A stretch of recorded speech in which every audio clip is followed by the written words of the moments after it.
Indie developers have all but exploded since the release of the Nintendo Switch, and it's been a popular request that I do a sequel for one of my most watched top 10s. That's right, kids, Greg Burke is selling out and doing a sequel. So without waiting, let's dive into what is clearly a cash grab. These are the top 10 indie games you need to play. Part 2. Oh! They drove a dump truck full of money up to my house. I'm not made of stone.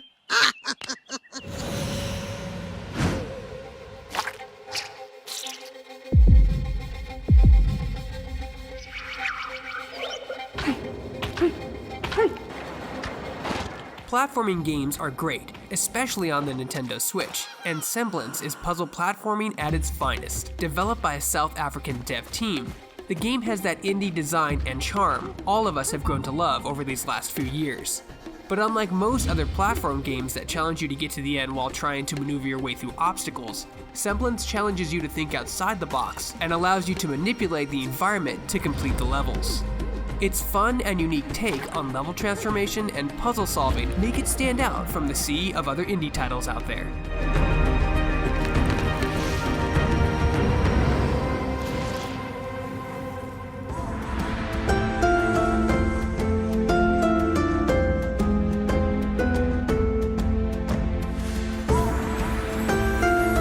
Ever wonder who stocks the various stores in adventure games? Well, Moonlighter answers that question. As a store owner, it's up to you to venture forth and obtain treasure to keep your stock full and your store in business. It combines the best of a dungeon crawling game with the fun sim-like nature of managing a trading post. Running your shop during the day and moonlighting, I see what you did there, as an adventurer at night. The story is cute and has a handful of interesting characters as well. The key to the game's addictive gameplay is deciding when you head back to your store, what to sell, what to keep, and how much to sell it for. It's a great game, and with its release on Nintendo Switch, there's no excuse not to check it out.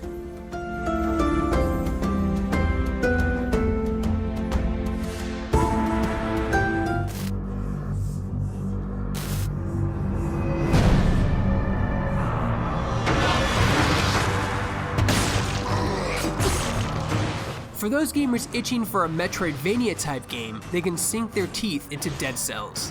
The procedurally generated platform game has some of the best game design I've ever seen. It has a ton of depth and strategy. To simply put, the game gives you a bunch of ways to play and rewards you for doing so. The abilities are fun to spam, and the game even encourages it. If you're looking for that Metroidvania game to hold you over until Metroid 4, look no further than Dead Cells.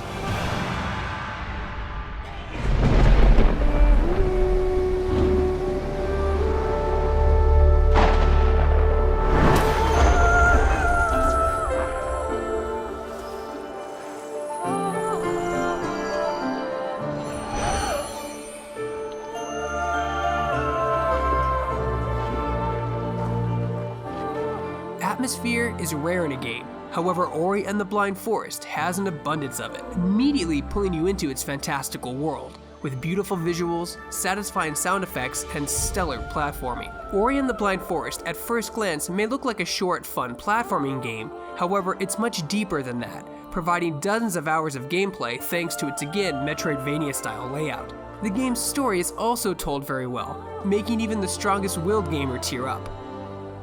The only drawback is that this beautiful game is not on the Nintendo Switch, but on PC and Xbox, because everything needs to be on Nintendo Switch. Okay? This episode Top 10 brought to you by Nintendo Switch.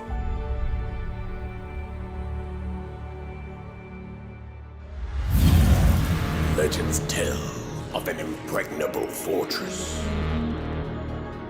and in its depths lies a weapon of immeasurable power, a gun that can kill the past.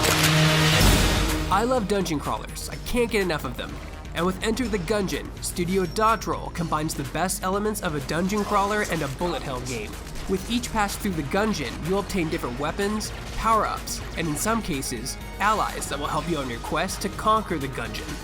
The gameplay is frantic, fun, and extremely addictive. The game also has copious amounts of humor in its writings and different weapons you'll find within its depths. the game is ripe with punishment and demands you memorize the difficult boss fights in order to proceed. If you're looking for an awesome arcade-like dungeon crawler, look no further than Enter the Gungeon. Enter the Gungeon.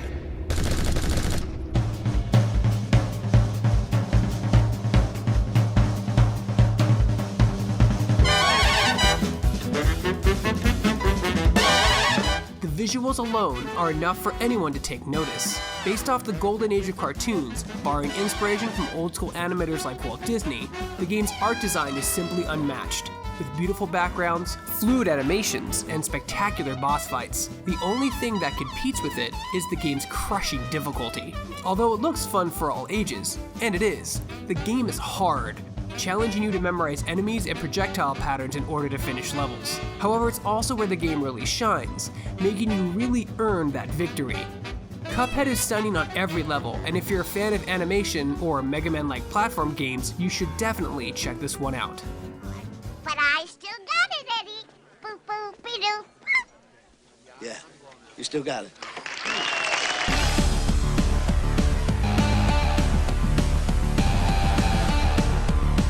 He's the boy who's made of meat that's also super. Super Meat Boy is a solid platformer, but also tells an interesting story. Meat Boy is in love with Bandage Girl, of course, who is kidnapped by the evil Dr. Fetus, and it's up to you to rescue her. The game's controls are simple. You can jump and dash. It's these simple controls that make the game easy to understand yet difficult to master. You'll die a lot in Super Meat Boy, but hopefully you'll learn from your mistakes and progress further. The people over at Team Meat built their own game engine specifically for this game, and the co-creator is currently working on a sequel, Super Meat Boy Forever, that will come out sometime before he consumes a large tub of Costco frosting and becomes more than a mere man, but a coding god among us mere mortals. But seriously, the game is fun and on Nintendo Switch, and when it's on the Switch, you have no excuses.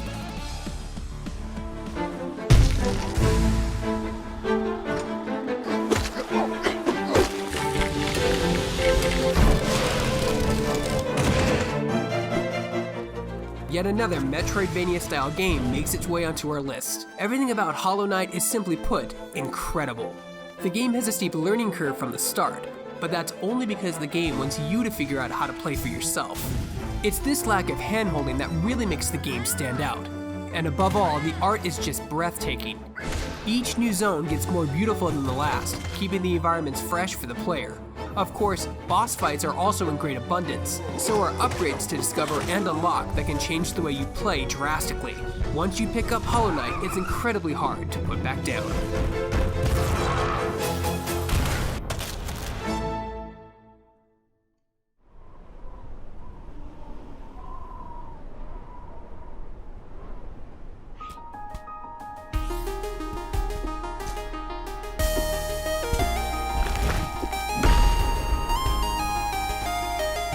It's super rare that a game with such a simple premise and controls can just hit it out of the park, and Celeste does this in spades.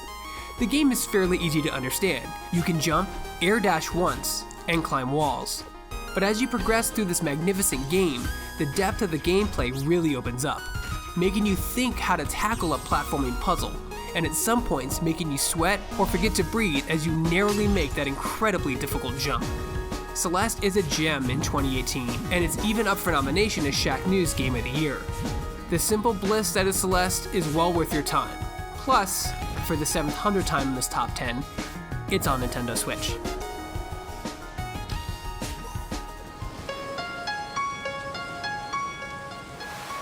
Stardew Valley is a farming sim that's absolutely spectacular.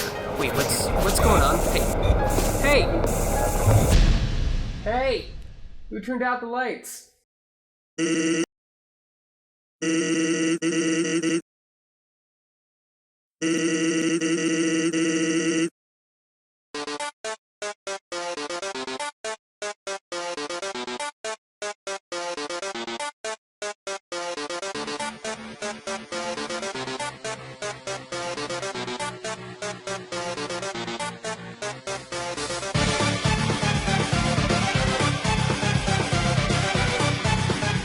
Undertale is a diamond in the rough in the indie gaming world.